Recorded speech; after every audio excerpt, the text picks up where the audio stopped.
Dari dulu kan orang film juga begitu. Pemerintah mau dukung kan, mau dukung kan bikin film terus. Sebelum kemerdekaan orang film udah bebas merdeka kan.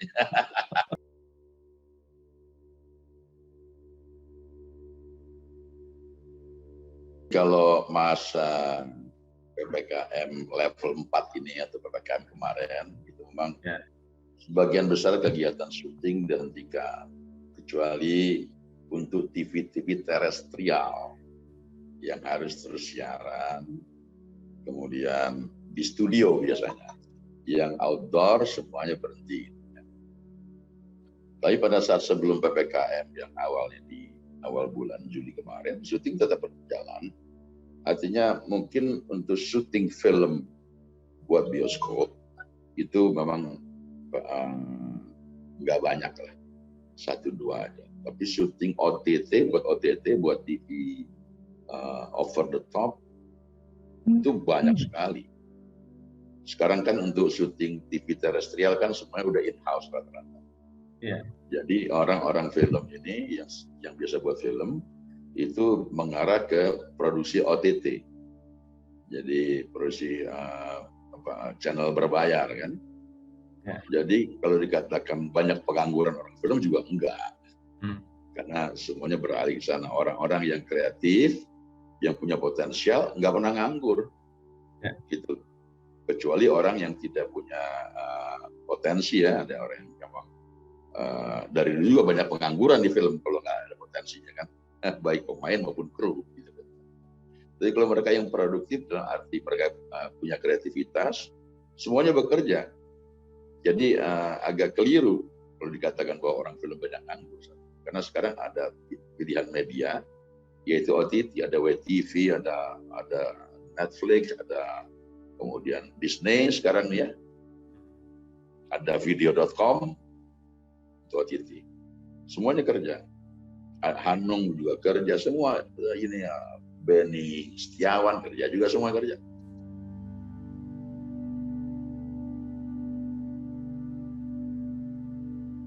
Sangat tinggi produktivitasnya, kuantitasnya, dan kualitas ada standar buat OTT kan.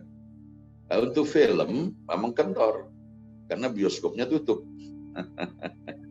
medianya tutup. Jadi itu kendor, nunggu kapan bisa dibuka baru mulai lagi.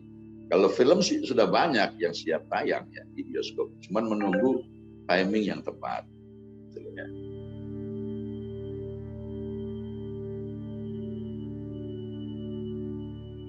Nggak ada sebetulnya, nggak ada problem. Yang penting adalah waktu saat mereka kerja, mereka gunakan masker kan segala macam, itu aja perubahannya. Tapi nggak harus dijadikan keluhan.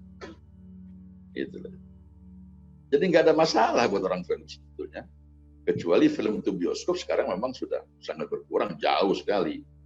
Karena problem medianya. Tapi kalau buat televisi terestrial ya, yang sekarang ada SCTV, RCTI segala, mereka in-house malah produktif banget. Semua sutradara film beralih ke ini, DOP film beralih ke OTT semuanya. Sekarang cari pemain, cari sutradara susah. Oh. Jadi kalau ada orang film minta bantuan pemerintah buat stimulus, minta duit, itu udah zolim lah menurut.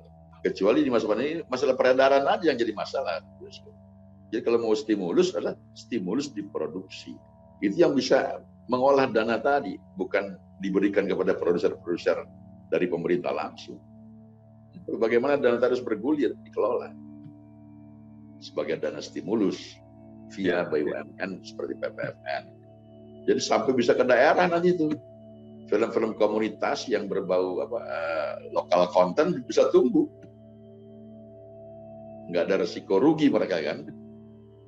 Tapi yang jelas berproduksi dan menghasilkan film bagus. Tiba saatnya bisa diputar di bioskop.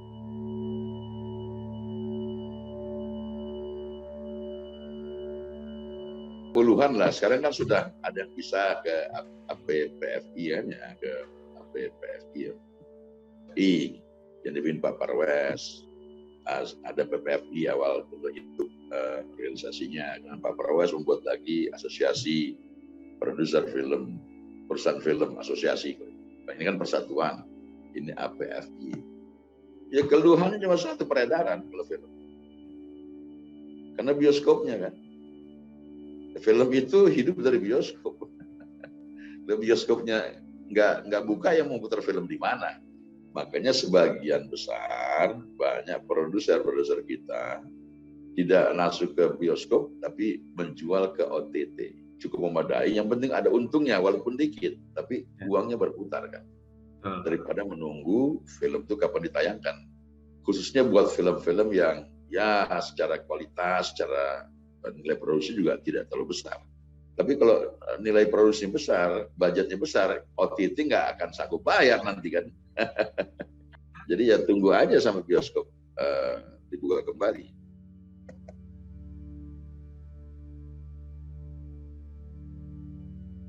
Tergantung, ada sebuah film dibuat memang buat OTT. Biasanya kan OTT itu series. Ada sebuah film yang satuan ini kayak buat film bioskop, dibuat dengan budget buat OTT. Nggak ada masalah, secara teknis juga sesuai ini kaidah film, karena buat OTT teknis suara kan pasti diturunin, nggak 7.1 tapi 5.1, jadi stereo cukup. Kalau untuk bioskop kan Dolby biasa, surround. Ada yang kalau film-film horor biasanya pakai Atmos. Jadi nggak ada masalah sebetulnya. Cuman untuk bioskop memang stop. Tapi buat OTT, wah hiperaktif nih, produser banyak yang kreatif. Dan film-film yang sudah dibikin itu banyak dijual ke OTT langsung. Mungkin nggak rugi juga kan. Setelah itu bisa bikin lagi film buat OTT. Dari dulu kan orang film juga begitu. Pemerintah mau dukung, kalau mau dukung kan bikin film terus. Sebelum kemerdekaan orang film udah bebas merdeka kan. Ada media baru yang OTT itu menjadi lahan untuk orang film berkarya kembali. Dan sekarang setiap orang bisa bikin film. Ya, ada YouTube, ada segala macam. Semua orang bisa bikin film. Dan bebas merdeka, nggak disensor. Ya.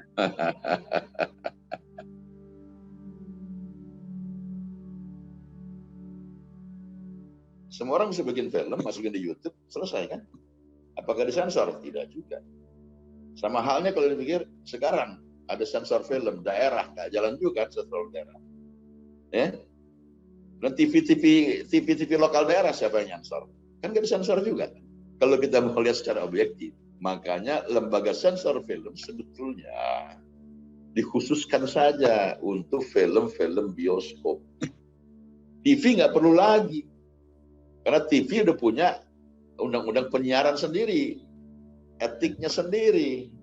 Biar orang-orang TV yang menseleksi sendiri, dan kalau melanggar aturan, dia sendiri yang kena akibat. Sekarang kan kalau dia melanggar aturan, dia yang disalahin orang TV, padahal barangnya udah disensor. Ini kayak begini aja kan nggak disensor kita ngomongin. Bayangkan berapa juta film yang ada dibuat di Indonesia saat ini, yang tanpa sensor. Termasuk OTT pun tidak mensyaratkan untuk disensor. Citra bergerak semuanya harus disensor. Ditanyakan ke publik, harus disensor, undang-undangnya begitu. Nah sekarang undang tadi udah nggak berlaku, udah ketinggalan zaman, mesti diubah, direvisi. Sekarang sensor semestinya masih bisa berfungsi hanya untuk film yang akan ditayangkan di bioskop.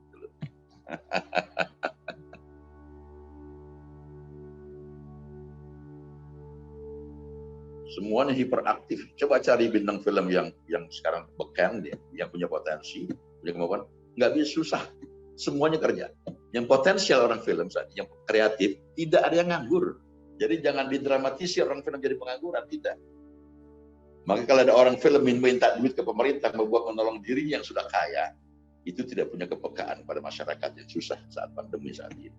Dan PPFI satu-satunya organisasi yang menentang itu.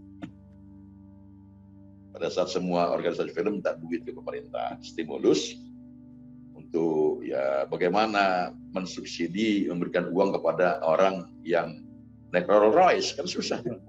Padahal sebuah film adalah ekspresi atau refleksi, cermin dari masyarakat di mana film itu dibuat.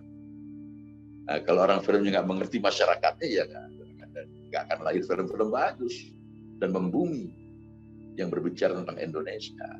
Kerja yang potensial, yang kreatif, yang potensial, kerja dan sibuk. Kita sangat sulit mencari orang-orang terbaik itu. Karena kesibukannya juga padat. Karena OTT kan membutuhkan waktu yang cukup lama juga. Karena kan 8 episode misalnya. Ada juga yang film khusus buat OTT. Satu film khusus buat OTT. Jadi udah ada kesadaran budget.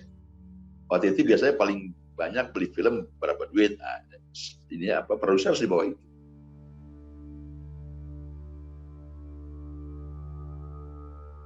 Nah, kalau ya tentang pandemi memang agak sulit dalam mengekspresikannya kalau semua pakai masker.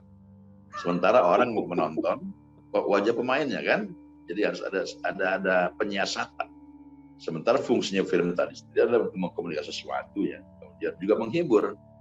Jadi unsur hiburannya akan berkurang kalau semua wajah pemain ditutup kan.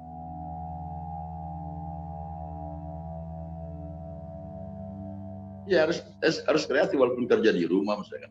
Saya belum ada syuting sejak Lebaran, tapi saya selalu bikin pertemuan-pertemuan melalui Zoom ataupun video call untuk membahas gagasan-gagasan cerita itu senario. Sesekali ketemu, terus aja kita gali konten-konten yang ada, yang bisa kita kembangkan, yang bisa kita produksi setelah PPKM level 4 ini diangkat atau setelah levelnya makin menurun. Tetap harus kreatif dan produktif. Film tadi atau masalah-masalah ekonomi kreatif, ruhnya adalah di kreativitas, dimanapun kau berada.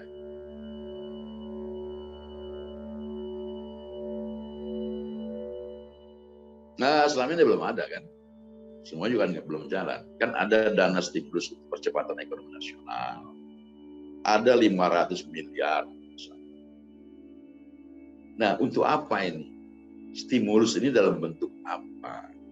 Jangan dijadikan bancakan bagi orang-orang kelompok film tertentu. Jadi ada skema yang jelas.